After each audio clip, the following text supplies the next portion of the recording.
Inilah kelanjutan kisah epik yang mulai memasuki babak paling emosional dan mendalam. Sumpah di Balik Bayang Api. Bagian 15, Pertempuran Dua Zaman.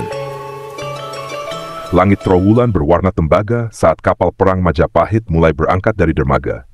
Gajah Mada berdiri di anjungan kapal utama, keris Surya Wilwatikta terselip di pinggangnya. Tapi hari itu ia tidak hanya membawa senjata, ia membawa kenangan.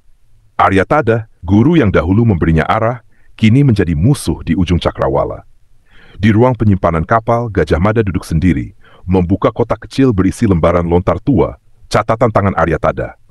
Di sanalah tertulis pelajaran-pelajaran yang dulu ia hafalkan, tentang dharma, tentang keberanian, tentang pengorbanan demi tanah air.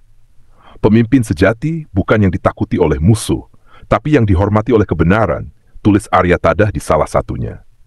Namun kini, tulisan itu terasa jauh dan kosong. Sementara itu, di sisi lain lautan, di atas kapal besar milik Kekaisaran Laut Utara, Aryatada berdiri di antara para jenderal asing. Ia lebih tua, rambutnya putih semua, jubahnya hitam panjang seperti bayangan malam. Tapi tatapannya masih tajam. Tidak ada lagi kehangatan guru di wajah itu. Seorang jenderal asing bertanya, "Kenapa kau tidak membunuh muridmu sejak awal, Arya?" Dan ia menjawab pelan, "Karena bagian dari diriku masih ingin tahu apakah ia lebih kuat dari aku sekarang." 3 hari kemudian di perairan Pulau Seribu, dua armada berhadapan.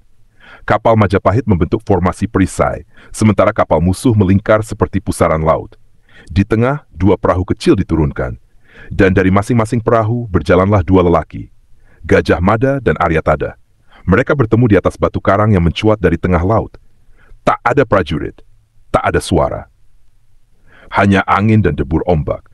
"Aku tidak pernah menyangka, Guru," ujar Gajah Mada, suaranya datar, "bahwa kau yang mengajarkanku kesetiaan justru akan mengkhianati tanah ini." Aryatada menatapnya lama sebelum menjawab, "Dan aku tidak pernah menyangka muridku akan membiarkan Majapahit menjadi raksasa yang menelan budayanya sendiri." Mereka berdiam. "Majapahit yang kau impikan itu hanyalah penjara bagi pulau-pulau kecil," lanjut Aryatada. "Aku ingin Nusantara merdeka, bukan bersatu dalam satu nama." Gajah Mada menghela napas panjang. "Aku tidak ingin memperbudak mereka. Aku ingin mempersatukan agar tidak ada lagi perang seperti yang pernah kita alami. Itu bedanya aku dan kau." Angin laut semakin kencang. Senja mulai menuruni langit. Dan akhirnya Aryatada mencabut pedangnya. "Kalau begitu, mari kita lihat apakah murid memang ditakdirkan untuk melampaui gurunya." Gajah Mada menarik kerisnya. Tidak gemetar, tidak ragu. Di atas batu karang, di tengah laut Nusantara, 2 zaman akhirnya bertemu. Satu mewakili masa lalu yang ingin bebas, satu lagi membawa masa depan yang ingin utuh.